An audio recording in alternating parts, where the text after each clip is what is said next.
All right, you beautiful people.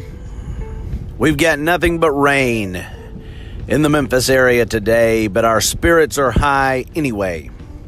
You may be able to tell about the rain from the sound. I'm recording from the Jeep Grand Cherokee studio. It was a busy week for Memphis 901 FC. It started out on Saturday with the charity match for St. Jude Children's Hospital and former Memphis City intern Anna De La Rosa. Anna was diagnosed with leukemia this offseason, and she is at St. Jude right now receiving treatment. A friendly to raise money for Anna and for St. Jude took place on Saturday at Christian Brothers University. Christian Brothers hosting Memphis 901 FC. Good turnout. The weather held off. It was cloudy but not stormy, and it was a good turnout for this fundraiser that supports St. Jude. I would like to thank USLchampionship.com. They wrote an article about this event, and anytime we keep St. Jude in the national attention, that's a really good thing. People might think, oh yeah, I remember that St. Jude exists. Let me donate to the cause. As far as the action on the field, Evio Cordovez opened the scoring with a header close to halftime. I would say probably in about the 40th minute. He had many opportunities, and he finally put one in the back of the net. I really think that guy is going to hit his timing and rhythm and is going to be a great goal-scoring option for Memphis 901 FC. 3 goals in the second half. The best or most beautiful of those goals, they were all nice, but the most beautiful of those goals was a backwards flick-on header from Junior Sandoval off of a corner kick from Lewis Bennett. It was a thing of beauty. A good overall result, 4-1 for Memphis 901 FC. There was a CBU, a guy named Maximilian, can't remember his last name, sorry. But man, this kid is a really, really good player. And he had a beautiful, beautiful free kick from outside the box and probably 25 yards out that was really probably the goal of the day. So both sides, very competitive. Both sides, playing well, but most of all, a great event for a great cause. Later in the week, Memphis 901 FC traveled to Nashville to take on Louisville. I know that sounds weird, but it's kind of equidistant between the two clubs. And even though the defending champions won by a score of 4-2, there were positives to talk about. And we talked to Clayton France of Bluff City Mafia about what we can tell about that closed-door scrimmage just by looking at Twitter. That's all we were really able to do on that day.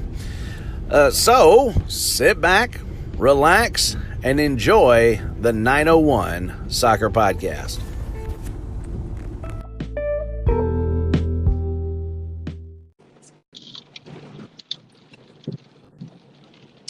Clayton France, can you hear me?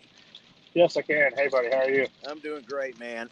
Hey, listen, why is it that every time you're on the pod, it's pouring down rain in the Memphis area? I think it's just bad timing on our part, I guess. Yeah.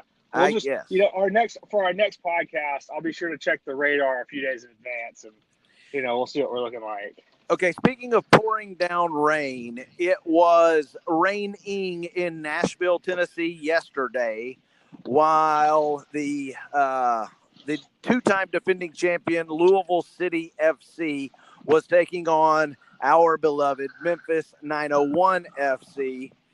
In the first half, we played, from what I can tell, we played the same starters for 2 games in a row. To name them: Scott Levine in goal, Todd Pratzner and Mark Birch in the back, along with Tristan Hodge and Wes Sharpie. Ewan Grandison, Dan Metzger, Adam Najim, Leston Paul, Evio Cordovez, depending on who you ask, and Dwayne Muckett. looked like, from what we could tell on the Twitters, like a pretty good first half for 901 FC. After giving up a penalty, not good. They did equalize. Unfortunately, gave up a goal 30 seconds later and went into the half 2-1. That same exact score was doubled in the second half for a final of 4-2. So, from what can we tell about that result after playing, the two-time defending champions of USL? Is there anything that we can tell about that result? Well, I told you going into that game, I said if we lose by 2 or less, I think it's a good result. And that's what happened. So I think that looks a lot better. Losing by 2 looks a lot better when you put up 2 goals against the defending champion. Then if you were to just get shut out 2-0, 2-0 would not have been a good result. Right, because that's, we've done, this is what, 3 scrimmages now, and short of the 1 goal, you've had what, 1 goal apiece for the first team, right, in both scrimmages. So, and that was against, Memphis and CBU, and notably, Memphis and CBU are not great measures of competition because we don't know what either team is going to look like this season. Right. So to go into a neutral site and to play the defending champion, who marketably is a very good team. Yes, I know they've lost a couple of people from that winning side last year and such by not getting the MLS bid, but they're still a really good team. Well, Cameron Lancaster got the MLS bid because Cameron Lancaster went to a team in Nashville SC that is going to most likely sign him to an MLS contract. I don't guess you can blame him for that. Sure, we don't like Nashville, but you can't really blame him for that. But it looked, other than him, to be honest, in looking at that lineup with, a lot of the same faces, a lot of the same jersey numbers. I mean, these were their guys for the most part. And so I thought it was a really good test to get to play against a team that has met with great success in USL.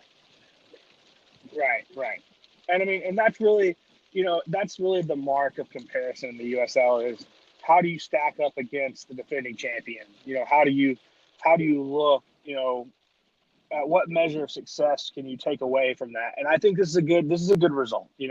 Yes, it's a loss. I get it, but a very good result. We are listed by Vegas odd makers, or at least by William Hill. I don't know. Are they stationed in Vegas or in England? I don't know the answer to that, but the bookies currently have us at 100-1. But I was comforted to see that, and I think this makes sense. All of the expansion sides were listed at 100-1. There's no data yet. I am nowhere near saying that I think this team can make the playoffs, but I think that we will have a much better gauge of that after seeing them against Tampa Bay Rowdies in actual competition for 90 minutes, and then also against Loudoun United in the second game. After those 2 games, well, let's say 3 games, because take it on the road once, right? See them play on the road once, see them play at home a couple of times. After that, I'll be willing to make a claim as to whether or not I think this is a playoff team. I'm reserving judgment.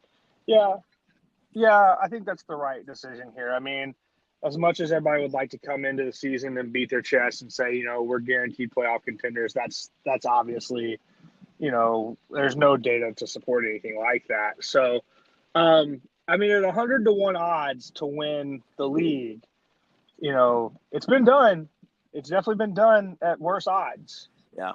So, maybe I'll put $20 down, and who knows? That's what somebody was saying. Like it's worth that little small investment right there. Just because you never know. Like you don't know how you stack up. There's no way. Like there's just not enough data yet, right? So we're not getting too excited or anything. That's pretty ridiculous. But look, it is much easier to make the playoffs in USL now than it ever has been before. We're talking about the top 10 teams. All you have to do is finish in the top 10 of your conference, and you can get into the playoffs. So, and it'll be interesting to see what the East looks like with, we've said this before, the East is getting 2 MLS expansion teams. It'll be interesting to see how that looks. But then you have like teams like Loudoun who have only signed like 5 or 6 official players. I think DC United is just going to give them all their players, all their reserve team players at the last minute. Probably. And it's the same, but like Birmingham's the same boat.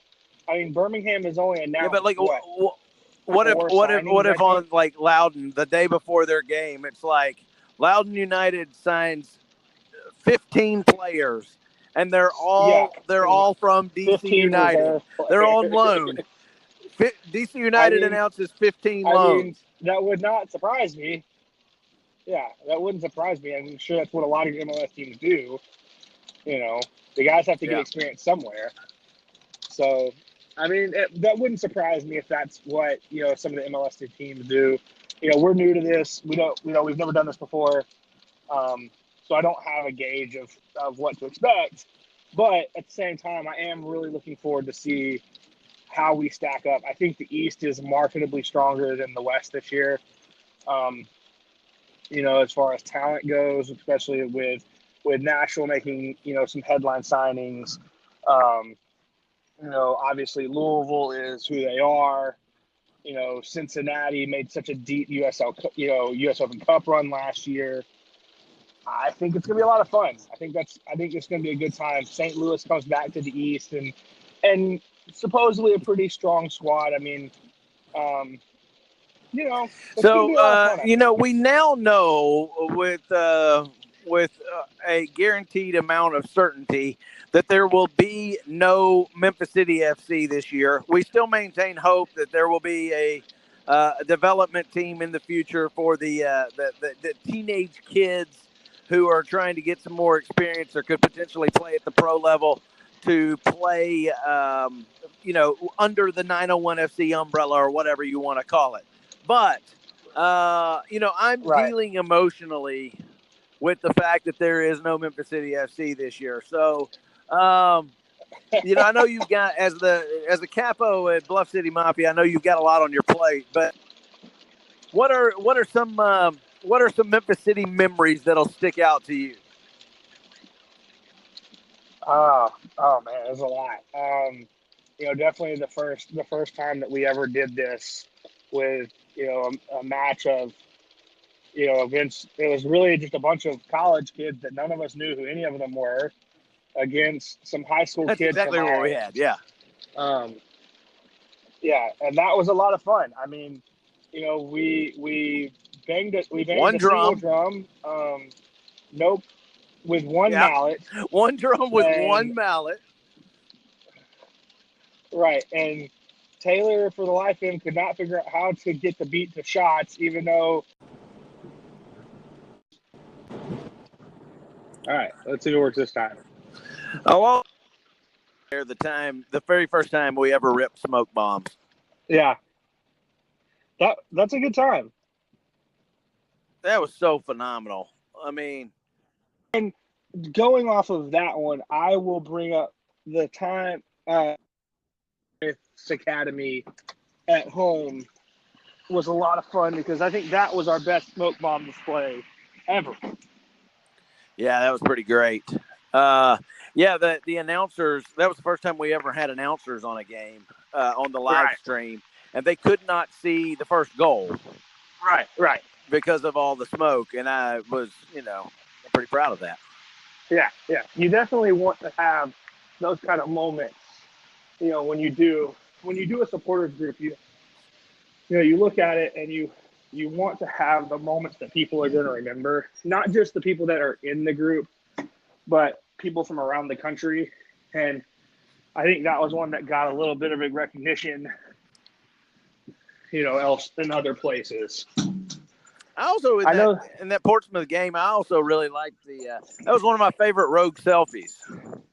That was a good rogue selfie because we got all the Portsmouth guys, to do it with us. Yeah, the Portsmouth guys tweeted out a picture of a selfie that they had taken on the bench during the game. Like the coach was the one who took the picture. That was the greatest.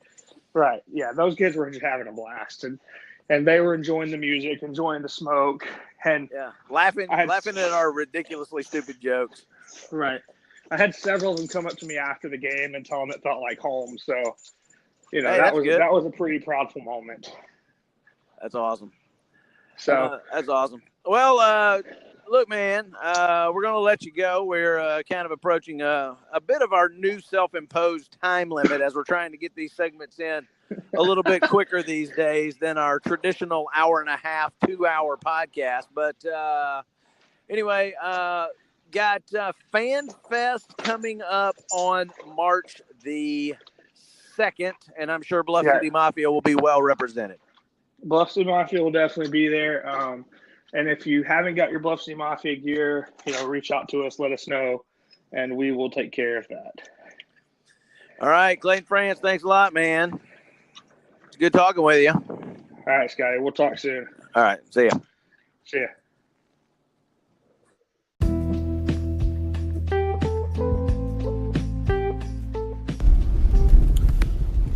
Well, that's going to do it for us.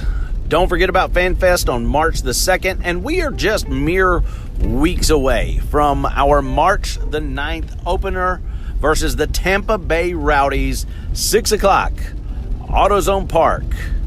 Make your plans. Season ticket sales are not just season ticket sales, single game tickets are now available. For those of you who are waiting on single game tickets, there you go. You can go to Memphis901FC.com and get your single game tickets. Be there on March the 9th. It's going to be a historic night in the city of Memphis. Thanks to Clayton for joining us, and thank you for listening to the 901 Soccer Podcast.